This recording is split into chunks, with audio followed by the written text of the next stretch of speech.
ظہری نے بیان کیا، کہا کہ مجھے سعید بن مسیب نے خبر دی، انہوں نے ابو ہریرہ رضی اللہ تعالی عنہ سے سنا کہ رسول کریم صلی اللہ علیہ وآلہ وسلم نے فرمایا، قیامت اس وقت تک قائم نہ ہوگی جب تک ابن مریم کا نزول ایک عادل حکمران کی حیثیت سے تم میں نہ ہو لے۔ وہ صلیب کو توڑ دیں گے، سوروں کو قتل کر دیں گے اور جزیہ قبول نہیں کریں گے۔ اس دور میں مال و دولت کی اتنی کثرت ہو جائے گی کہ کوئی اسے قبول نہیں کرے گا۔ صحیح بخاری حدیث نمبر 2476۔ ابو عاصم ضحاک بن مخلد نے بیان کیا، کہا ہم سے یزید بن ابی عبید نے، ان سے سلمہ بن عقور رضی اللہ تعالی عنہ نے کہ نبی اکرم صلی اللہ علیہ وآلہ وسلم نے غزوہ خیبر کے موقع پر دیکھا کہ آگ جلائی جا رہی تھی۔ آپ صلی اللہ علیہ وآلہ وسلم نے پوچھا، یہ آگ کس لیے جلائی جا رہی ہے؟ صحابہ رضی اللہ تعالی عنہ نے عرض کی کہ گدھے کا گوشت پکانے کے لیے۔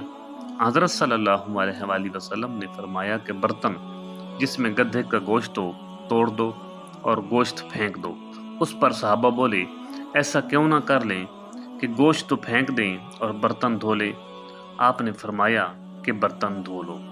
صحیح بخاری حدیث نمبر 2477۔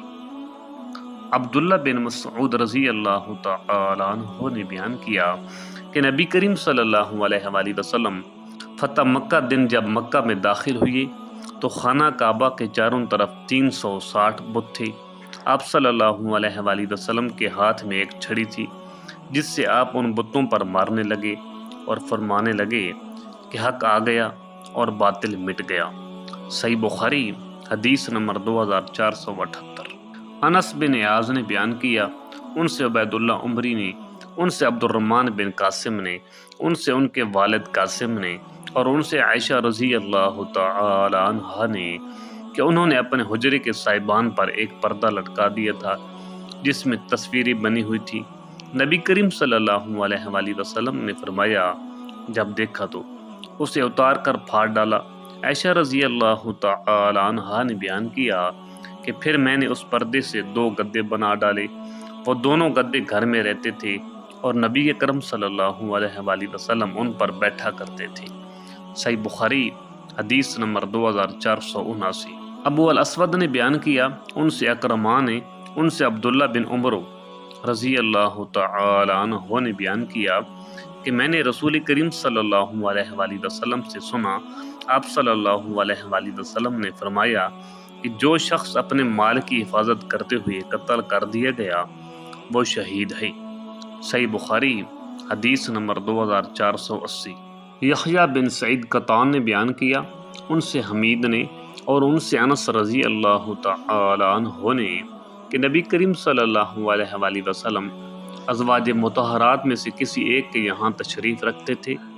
امہات المومنین میں سے ایک نے وہیں آپ صلی اللہ علیہ وآلہ وسلم کے لیے خادم کے ہاتھ ایک پیالے میں کچھ کھانے کی چیز بھجوائی۔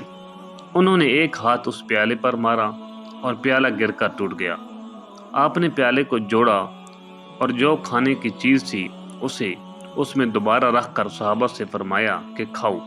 آپ صلی اللہ علیہ وآلہ وسلم نے پیالہ لانے والے خادم کو روک لیا اور پیالہ بھی نہیں بھیجا، بلکہ جب کھانے سے سب فارغ ہو گئے تو دوسرا اچھا پیالہ بھجوا دیا اور جو ٹوٹ گیا تھا اسے نہیں بھجوایا۔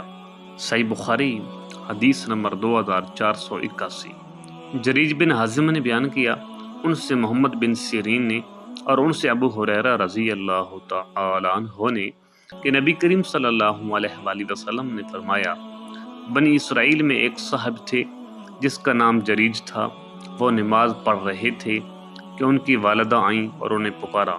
انہوں نے جواب نہیں دیا، سوچتے رہے کہ جواب دوں یا نماز پڑھوں۔ پھر وہ دوبارہ آئیں اور غصے میں بد دعا کر گئیں، اے اللہ اس سے موت نہ آئی جب تک کسی بدکار عورت کا منہ نہ دیکھ لے۔ جریج اپنے عبادت خانے میں رہتے تھے۔ ایک عورت جو جریج کے عبادت خانے کے پاس اپنے مویشی چرایا کرتی تھی اور فحشہ تھی، کہا کہ جریج کو فتنہ میں ڈالے بغیر نہ رہوں گی۔ چنانچہ وہ ان کے سامنے آئی اور گفتگو کرنی چاہی، لیکن انہوں نے منہ پھیر لیا۔ پھر وہ ایک چرواہے کے پاس گئیں اور اپنے جسم کو اس کے قابو میں دے دیا آخر لڑکا پیدا ہوا اور اس عورت نے الزام لگایا کہ یہ جریج کا لڑکا ہے۔ قوم کے لوگ جریج کے یہاں آئے اور ان کا عبادت خانہ توڑ دیا، انہیں باہر نکالا اور گالیاں دی، لیکن جریج نے وضو کیا اور نماز پڑھ کر اس لڑکے کے پاس آئے۔ انہوں نے اس سے پوچھا، بچے تمہارا باپ کون ہے؟ بچہ خدا کے حکم سے بول پڑا کہ چرواہا۔ قوم خوش ہو گئی اور کہا کہ ہم آپ کے لیے سونے کا عبادت خانہ بنوا دیں۔ جریج نے کہا کہ میرا گھر تو مٹی ہی سے بنے گا۔ صحیح بخاری حدیث نمبر 2482۔